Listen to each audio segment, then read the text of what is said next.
Changer Paris suit avec beaucoup d'intérêt la démarche visant à expérimenter la vérification des comptes de la ville pour laquelle Paris s'est portée candidate il y a quelques années, n'est-ce pas, cher Philippe Goujon, et qui devrait conduire à établir les conditions préalables nécessaires à une certification réelle qui pourrait intervenir l'année prochaine. Et oui, cette démarche s'inscrit de fait dans le cadre de la loi NOTRe, et je rappelle qu'elle est destinée à fournir à nos concitoyens une information financière fiable et transparente. Elle enverra un signal fort à tous nos partenaires sur notre capacité à produire et à présenter des comptes solides.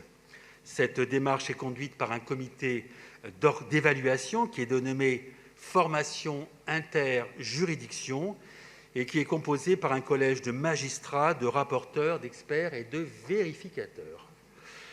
Ce sont les synthèses produites par ce comité que cette communication nous invite à commenter. Je ne relèverai que quelques points, mais la matière est riche.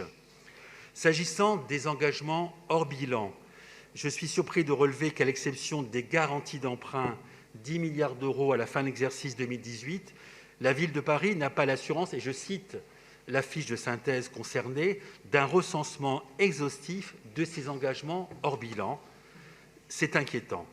Pour ce qui est des états financiers, la formation interjuridiction demande plus de crédibilité dans leur évaluation et pointe notamment les engagements avec le syndicat Autolib et Véli Métropole qui auraient dû être chiffrés, c'est évident. S'agissant des effectifs, les informations figurant dans les annexes des comptes administratifs ne sont pas cohérentes avec celles figurant au bilan social, c'est gênant.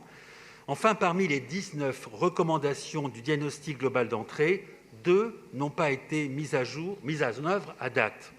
L'une porte sur la comptabilisation des stocks, l'autre sur la méthode de dépréciation des créances anciennes. Pourquoi ?